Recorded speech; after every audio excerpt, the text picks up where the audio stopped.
जय श्री राधे कृष्णा। नमस्कार प्रिय भक्तगणों, आप सभी को निर्जला एकादशी व्रत की बहुत सारी हार्दिक बधाई एवं अनंत शुभकामनाएं। आप सभी के जीवन में लक्ष्मी नारायण की कृपा से आप सभी को सभी प्रकार के सुख और समृद्धि की प्राप्ति हो। हिंदू धर्म में निर्जला एकादशी के व्रत को सबसे बड़ा माना जाता है। शास्त्र अनुसार निर्जला एकादशी का व्रत करने और इसकी व्रत कथा को सुनने से मनुष्य के सभी पाप नष्ट हो जाते हैं और सभी मनोकामना की पूर्ति होती है। आज के इस वीडियो में हम आपको निर्जला एकादशी की 2 पौराणिक सत्य कथाएं और एकादशी के दिन जरूर सुनी जाने वाली बांके बिहारी की कथा सुनाएंगे। आप सभी प्रिय भक्तगण बड़े ही प्रसन्न चित्र, श्रद्धा भाव मन से इन कथाओं का श्रवण अवश्य ही कीजिएगा। ज्येष्ठ मास के शुक्ल पक्ष की एकादशी निर्जला एकादशी के नाम से जानी जाती है। अन्य महीनों की एकादशी को फलाहार किया जाता है, परंतु जैसा कि इस एकादशी के नाम से स्पष्ट है, इसमें फल तो क्या जल भी ग्रहण नहीं किया जाता है। इसलिए गर्मी के मौसम में यह एकादशी बड़े तप व कष्ट से की जाती है। यही कारण है कि इसका सभी एकादशियों से अधिक महत्व है। अधिक मास सहित एक वर्ष की 26 एकादशी न की सके तो केवल निर्जला एकादशी का व्रत कर लेने से वर्ष की सभी एकादशी करने का फल प्राप्त हो जाता है। तो आइए भगवान के चरणों का ध्यान करते हुए निर्जला एकादशी की व्रत कथा को सुनते हैं। लेकिन आप कथा को पूरा श्रवण करें, आधा अधूरा बीच में न छोड़े। किसी भी व्रत कथा को आधा अधूरा बीच में नहीं छोड़ा जाता। लेकिन उससे पहले अभी तक आपने इस कथा को लाइक नहीं किया है।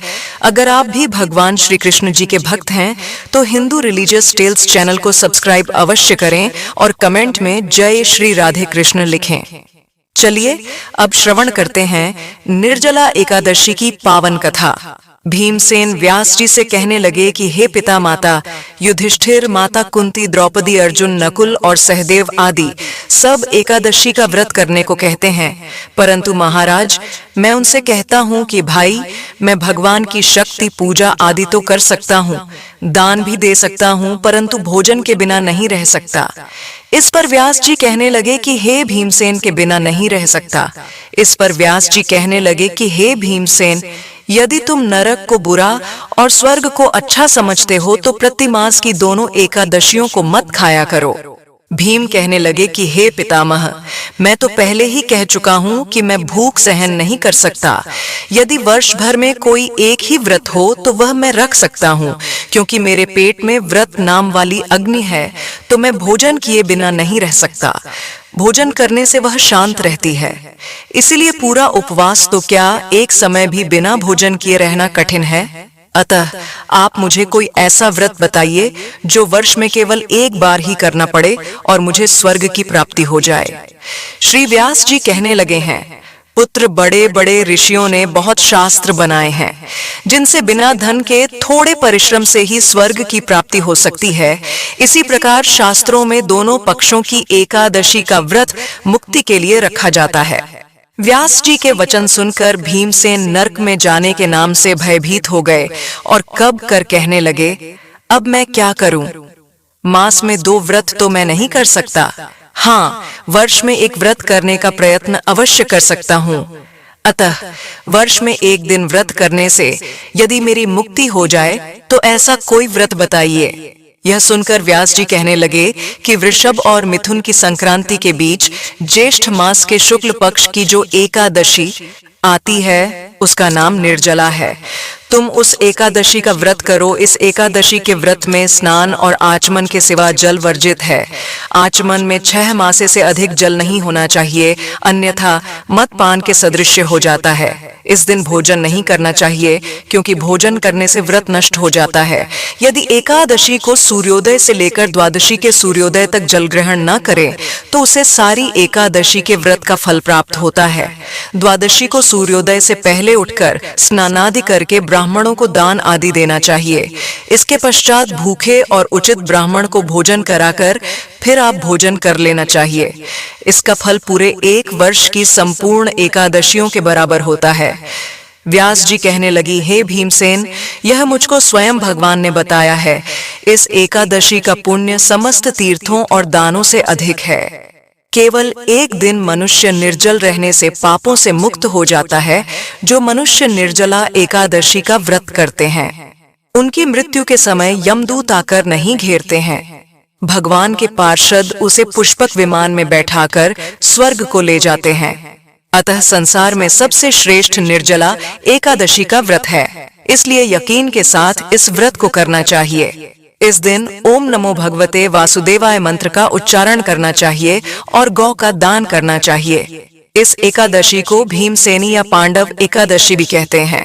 निर्जला एकादशी व्रत करने से पूर्व भगवान से प्रार्थना करें कि हे भगवान, आज मैं निर्जला व्रत करता हूँ, दूसरे दिन भोजन करूंगा, मैं इस व्रत को श्रद्धा पूर्वक करूंगा, अतः आपकी कृपा से मेरे सब पाप नष्ट हो जाएं। इस दिन जल से भरा हुआ एक घड़ा वस्त्र से ढककर स्वर्ण सहित दान करना चाहिए। जो मनुष्य इस व्रत को करते हैं उनको करोड़ों पल सोने के दान का फल मिलता है, और जो इस दिन यज्ञ अधिक करते हैं उसके फल का वर्णन तो किया नहीं जा सकता। इस एकादशी के व्रत से मनुष्य विष्णु लोक को प्राप्त होता है। जो मनुष्य इस दिन अन्न खाते हैं वे चांडाल के समान है, वे अंत में नरक हो जाते हैं। जिसने निर्जला एकादशी का व्रत किया है वह चाहे ब्रह्म हत्यारा हो, मद्यपान करता हो, चोरी की हो या गुरु के साथ द्वेष किया हो, मगर इस व्रत के प्रभाव से स्वर्ग जाता ही है। हे कुंती पुत्र, जो पुरुष या स्त्री श्रद्धा पूर्वक इस व्रत को करते हैं उन्हें अग्रलिखित कर्म करने चाहिए। प्रथम भगवान का पूजन, फिर गौदान, ब्राह्मणों को मिष्ठान दक्षिणा देनी चाहिए तथा जल से भरे कलश का दान अवश्य करना चाहिए। निर्जला के दिन अन्न, वस्त्र, जूते आदि का दान भी करना चाहिए। जो मनुष्य भक्ति पूर्वक इस कथा को पढ़ते या सुनते हैं उन्हें निश्चय ही स्वर्ग की प्राप्ति होती है। इस कथा को सुनने से अपार धन संपत्ति और सुख सौभाग्य की प्राप्ति होती है। तो आइए भगवान श्री लक्ष्मी नारायण जी के चरणों का ध्यान करते हुए इस कथा को सुनते हैं। एक समय की बात है, किसी गांव में एक जाट रहता था। उसकी नई नई शादी हुई थी। शादी होने के बाद वह व्यक्ति पहली बार अपनी पत्नी को लेने अपनी ससुराल जा रहा था। वह युवक नए नए और सुंदर वस्त्र पहनकर अपनी ससुराल को जाने के लिए चल पड़ा। रास्ते में उसने देखा एक गाय बहुत प्यासी है और अपनी प्यास बुझाने के लिए एक तालाब में पानी पीने के लिए जाती है। जेठ के महीने की गर्मी में प्यास से व्याकुल गाय उस तालाब में जल पीकर अपनी प्यास तो मिटा लेती है, लेकिन उस तालाब से बाहर नहीं निकल पाती है। वह कई बार प्रयास करती है लेकिन उस तालाब से निकल नहीं पाती है। फिर वह गाय उस जाट को देखती है और कहती है, हे मुसाफिर, मुझे इस दलदल से बाहर निकाल दो। जाट बोला, नहीं, मैं तुम्हें नहीं निकाल सकता। तुम्हें निकालने से मेरे नए नए और सुंदर वस्त्र खराब हो जाएंगे। मैं अपनी पत्नी को लेने पहली बार अपनी ससुराल जा रहा हूँ। तब गाय बोली कि हे मूर्ख, आज निर्जला एकादशी है और आज के दिन अगर तुम मुझे इस तालाब से निकालोगे तो तुम्हें असीम पुण्य की प्राप्ति होगी। मैं तुम्हें ऐसा आशीर्वाद दूंगी जिससे तुम्हारी 7 पीढ़ियां तर जाएंगी। नाराज होकर गाय बोली, अगर तुम मुझे बाहर नहीं निकाल लोगे तो मैं तुम्हें श्राप दे दूंगी। गाय की बात न मानने से गाय क्रोधित हो गई और गाय ने कहा, जा, तू अब से 8 पहर बाद गधा बन जाएगा। ऐसा सुनकर वह जाट डर गया और गाय से माफी मांगने लगा, लेकिन तब तक बहुत देर हो चुकी थी और वह गाय तालाब में डूब चुकी थी। ऐसा देखकर वह जाट बहुत पछताने लगा। दुखी मन से वह अपनी ससुराल गया। ससुराल में उसे देखकर सब बहुत प्रसन्न हुए, किंतु जाट जैसे ही वहां पहुंचा वह अपनी पत्नी को लेकर तुरंत जाने की जिद करने लगा।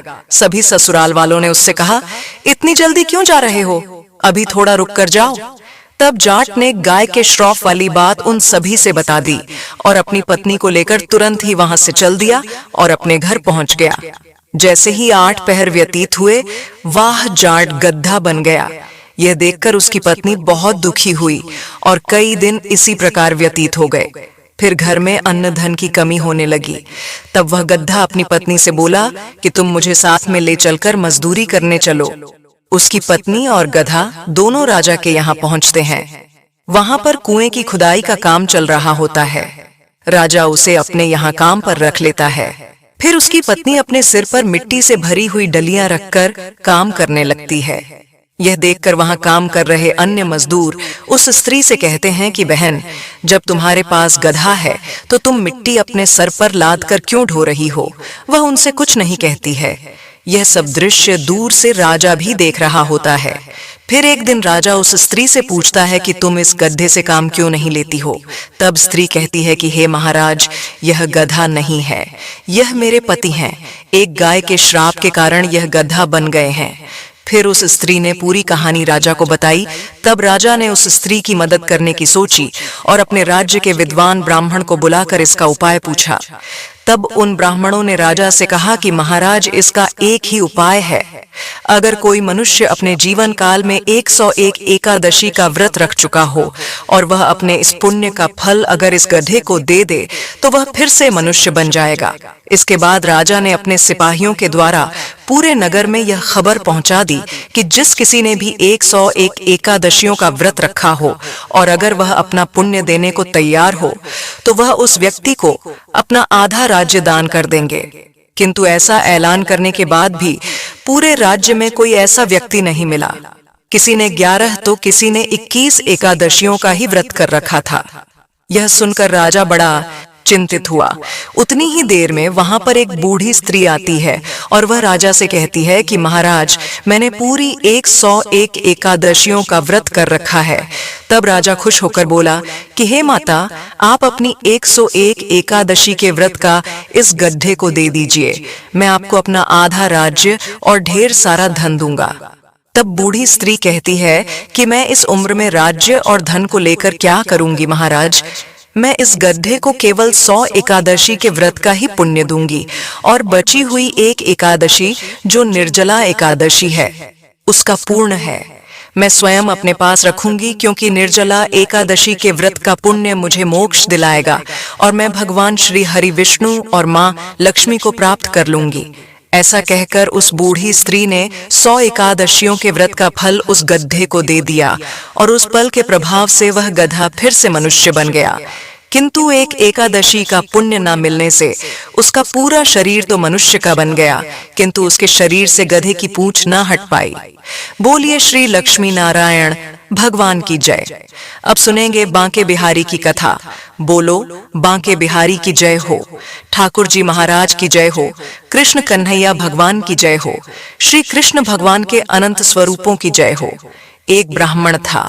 वह रोजाना घर घर जाकर भागवत गीता का पाठ किया करता था। एक दिन उन्हें एक चोर ने पकड़ लिया और कहा कि तेरे पास जो कुछ भी है मुझे दे दे। तब वह पंडित बोला कि बेटा, मेरे पास कुछ भी नहीं है, तुम एक काम करना, मैं यही पड़ोस के घर में जाकर भागवत गीता का पाठ करता हूँ। वह यजमान बहुत ही दानी लोग हैं।